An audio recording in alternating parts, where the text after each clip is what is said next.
मार्च संपत आलेला आहे, पण म्हणून उत्साह संपलेला नाहीये. संधी मिळाली की आउटिंग हे केलंच पाहिजे. आणि खास करून सुट्ट्यांचा दणका चालू होण्याच्या अगोदर कोकणात विजिट ही मला नेहमीच आवडते. आज कोकणामध्ये वेगळ्या जागी जाणार आहे. जवळ आली आहे जागा, थोडा धीर धरा, म्हणजे कुठं जायचंय हे तुम्हाला लवकरच कळेल. शेवटच्या कॉर्नरलाच आहे फक्त.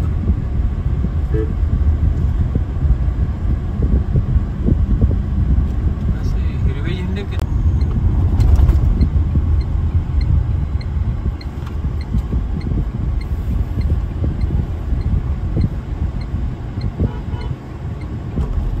गरीब नवाज केटर्स.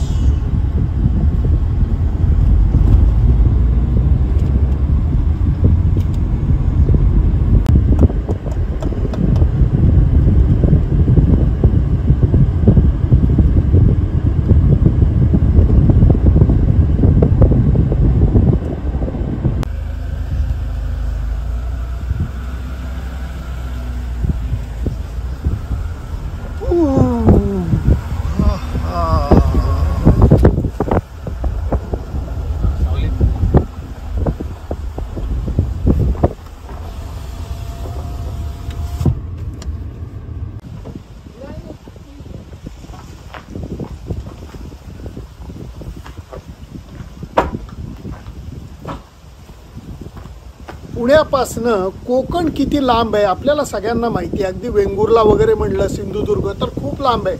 परंतु पुण्यापासनं कोकणचा जो पहिला पॉईंट आहे, श्रीवर्धन म्हणा किंवा दिवेआगर म्हणा, हे 155-160 किलोमीटर आहे. आज सगळ्या मित्रांच्या गँग बरोबर इथे आलेलो आहे वेळास आगरला सॉलिट्यूड नावाच्या रिसॉर्टमध्ये. 4 तासाचा प्रवास, अगदी मध्ये ब्रेकफास्टचा ब्रेक घेऊन केलं तरी तुम्ही आरामात पोहोचू शकता. वाऱ्याची सळसळ ऐकू यायला लागली आहे, कारण अगदी समुद्र किनारी असं हे रिसॉर्ट आहे. त्यामुळे 2 दिवस इथे पडे रहो मुन्ना भाई. चला. नारळाची भरपूर झाडं, चिऱ्यामध्ये केलेलं बांधकाम आणि समुद्राचा येणारा वारा, अशामध्ये हे रिसॉर्ट आहे. आणि ही आमची खोली आहे. एकदम स्वच्छ, वाह, झकास. छोटासा टीव्ही सुद्धा आहे.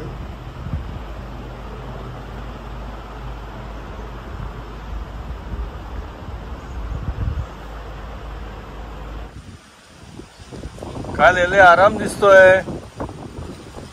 एकदम आराम. खरोखर कोकणात आल्यानंतर जे काही शांतता मिळते त्याला तोड नसते. आणि एक गोष्ट तुम्हाला नक्की सांगतो, तुम्ही 10 उत्कृष्ट पंखे लावा किंवा AC लावा, त्याची जी मजा नाही ती समुद्राकडनं येणाऱ्या नारळाच्या खाली बसताना शांत वाऱ्यामध्ये जी आहे ती कशामध्ये नाही. त्यामुळे इथे फक्त सुंदर वारं, शांतता आणि आराम. क्या बात आहे.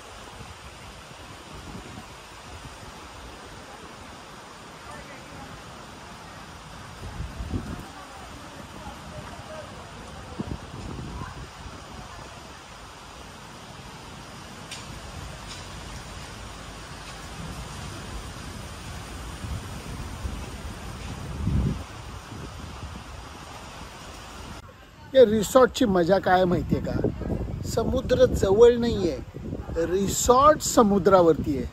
विश्वास नाही बसत? चला, आत्ता मी रिसॉर्टमध्ये आहे. हे बघा, हे गेट आहे. चला माटे सर, हे गेट क्रॉस केलं. या या या.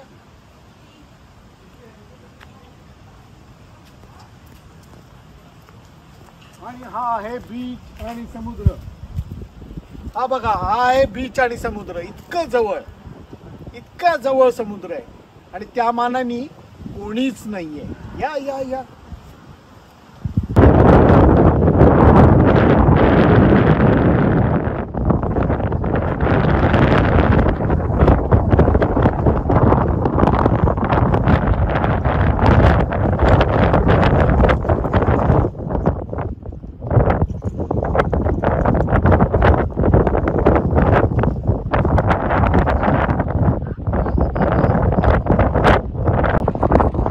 हळूहळू ओटी संपतीये, लाटा बाहेर यायला लागल्या आणि सूर्यास्त सुद्धा होत आलेला आहे.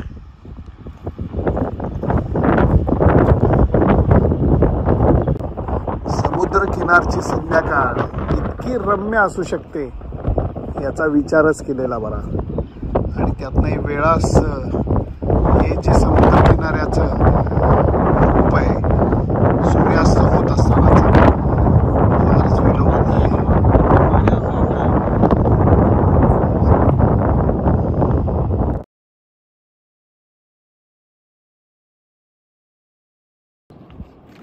समुद्र एक अशी जागा आहे जिथं सकाळ दुपार संध्याकाळ वेगवेगळी रूपं दिसतात. वेळासच्या समुद्र किनाऱ्यावरती भरती येऊन गेलेली आहे, परत एकदा ओटी चालू झालेली आहे. पण आत्ता जे आम्ही आलो आहे ते सूर्य महाराजांचं स्वागत करायला, कारण महाराज एंट्री टाकतायत.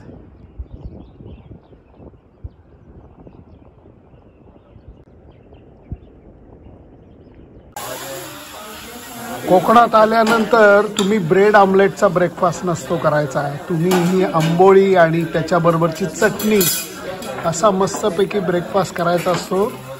आणि गरम म्हणजे एका तव्यावरती बसून दुसऱ्या तव्यावरती खाण्यासारखा आनंद मिळतो. या प्रत्येक गोष्टीला एक फ्रेशनेस असतो. कळतंय तुम्हाला वा? आणि ही आहे ताजी चटणी. त्यामुळे आता याचा मस्तपैकी ब्रेकफास्ट करायचा आहे. थँक्यू काकू, थँक्यू.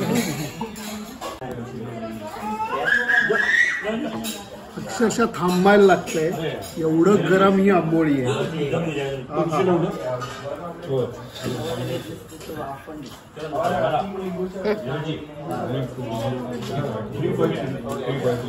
ताज्या नारळाची चटणी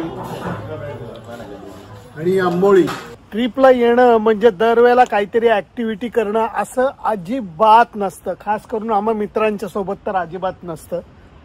निवांत असं नारळाच्या झावळीखाली शांतपणे बसायचं. उजवीकडनं समुद्राचा वारा येतोय, हळूहळू भरती आता चालू झालेली आहे. आणि या सावलीच्या गारव्यात बसून गप्पा छाटत बसणे हा एक अत्यंत महत्त्वाचा कार्यक्रम असतो. आणि त्याचा आनंद घेणं हे सर्वात महत्त्वाचं. जोगळेकर बरोबर आहे ना? एकदम एकदम एकदम कूल, रिफ्रेशिंग आणि सगळ्यात महत्त्वाचं म्हणजे आपल्या डोक्याला कुठलीही चिंता नाही, चालना नाही, एकदम रिलॅक्स. त्याचं कारण सुद्धा असं आहे की आता सगळ्या ज्या आमच्या बायका आहेत त्या सगळ्या जणी दिवे आगरला गेल्या, त्यामुळे ही शांतता जरा जास्त आनंद देते. केदार बरोबर आहे ना? त्यामुळे बस पडे रहो, शांती. कोकणात जेव्हा तुम्ही येता तेव्हा तुम्ही काय खाता याची सुद्धा एक मजा असते, वेगळेपण असतं. इथं येऊन तुम्ही पनीर बटर मसाला नसतो खायचा. इथं आल्यानंतर तुम्ही आंबोळी खायची असते, इथले पोहे खायचे असतात. परंतु जेव्हा दुपार होते, पोटामध्ये कावळे कोकलायला लागतात, तेव्हा तुम्ही असा मस्तपैकी सुरमई खायचा असतो. आणि हे तर सोडा हो, या बाकीच्यांना कोणाला आवडत नाही आहे म्हणून बाकीच्या कोणाला नाही, फक्त माझ्या करता हे मोदक सांगितलेले. त्यामुळे हे मोदक, हे तूप हे पटत नाही आम्हाला. मोदक सगळ्यांना आवडतात. ठीक आहे, तुम्हाला जर का चव घ्यायची असली तर तुम्ही घेऊ शकता. पण हे सगळं असं खायचं असतं. याला म्हणतात कोकणचं जेवण. आणि ह्याची जी मजा आहे ती और आहे. तेव्हा आता पहिल्यांदा एक कॉम्बिनेशनच डेंजरस आहे, मला माहिती आहे. कारण मोदक आणि हे सुरमई असं नसतं. परंतु या वेळासला आल्यानंतर सॉलिट्यूडला तुम्ही हे खाऊन बघा आणि मग मला सांगा.